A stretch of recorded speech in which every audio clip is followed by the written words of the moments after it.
Hi guys, welcome to this week's episode of the Chat with Mela podcast edition. My name is Mela. If you're just joining us, you're right on time. Now here we did now. On the Chat with Mela podcast, what I do is to bring you weekly stories, real life stories of everyday people so that you can listen, you can learn one or two things, and you can also offer them your own wise counsel, because at the end of the day, no man is an island. Yes, please don't forget to leave your opinion in the comment section. Be kind, be respectful, but be honest in your opinion. And yes, don't forget to follow us on all our social media handles across the board so that we can grow this community and I can keep bringing you premium story every week. Ladies and gentlemen, having said that, I've got gist. Find a comfortable position to sit down, gallant, comfortable, and come with me as I read you this story. Dear Mila, I pray more grace for you and for your platform to grow bigger. Amen. Thank you for the love. Please hide my ID. I am so angry with my family and I think they are not willing to fight for justice for my late sister. Let me explain. Why I am this pained. My sister's husband was a rubbish man who cheated on her with reckless abandon. In fact, at a time, I went to her house to fight him. And when I say fight, I mean physical, punch-throwing kind of fight.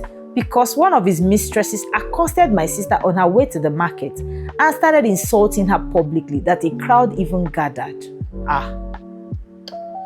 It was that embarrassing. My sister couldn't take it anymore and came home to report him. But my family, as usual, told her to pray and believe that God would change him. Well, shock alert, he didn't change. Instead, he got worse and started dating his co-tenant, who is a single, abandoned old cargo woman in her 50s. No husband, no child, just her and her evil spirit. This woman became a fishbone in my sister's truth. And to think that my sister used to call her big mommy, help her do one or two things, and even took her as an area big sister was what annoyed everyone except my family. Anyways, this affair became a public thing that their whole neighborhood knew about it and people started talking. I wanted to get involved again and fight for her. But my parents started talking and said I had become a street fighter and people will use it against me if anyone wants to marry me. This affair was such a disgrace, a big one at that, to my sister, I won't lie. My useless brother-in-law would leave their 2-bedroom apartment and go and sleep in this woman's 1-room self-contained. And the whole world was watching. Some people said it was juju and some said it was love. But whatever it was totally wrong. And this I agree with. Anyways, in the midst of all of this, my sister got pregnant and was still managing the marriage. But I guess there's only so much a person can take. She developed complications later in her pregnancy and died at childbirth. But her son was okay. Yeah. The mistress from hell started controlling this man to the point that he stopped us from having access to my nephew. He moved this woman into my sister's matrimonial home and took charge of the baby. Is this ordinary eye like this? Well, let's continue.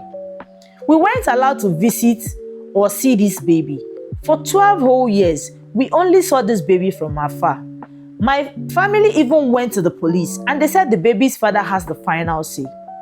Omo, it's the worst thing I've seen in my entire life.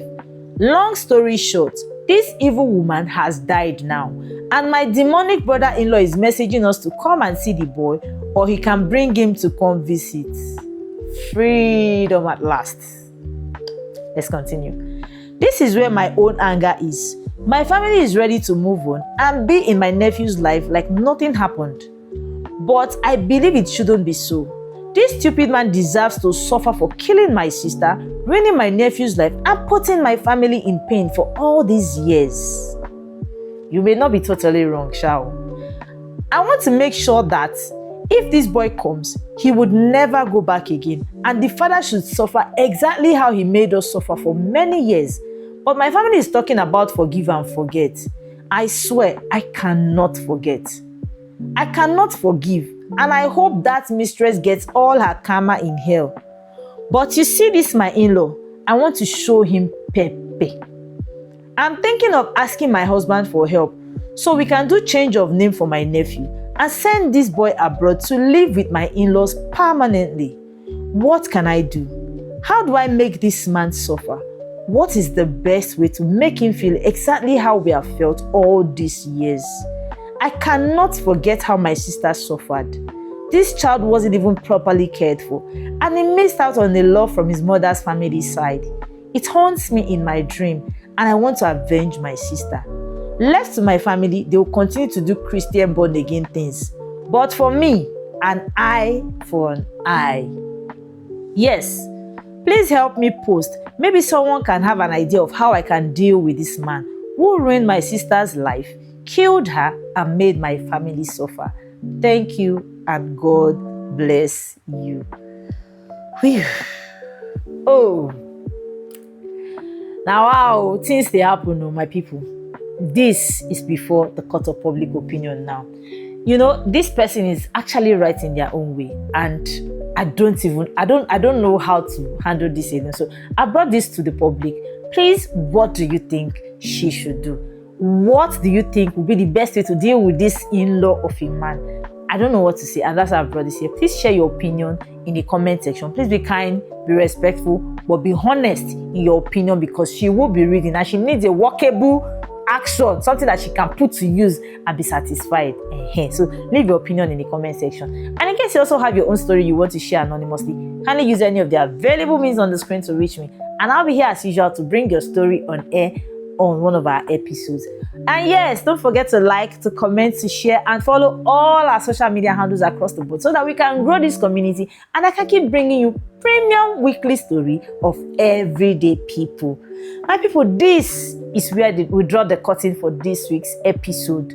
My name is still Mila, and until I come your way again next week, please be kind, be safe, be very respectful, but be honest in your opinion. And I'll see you again next week. Bye for now.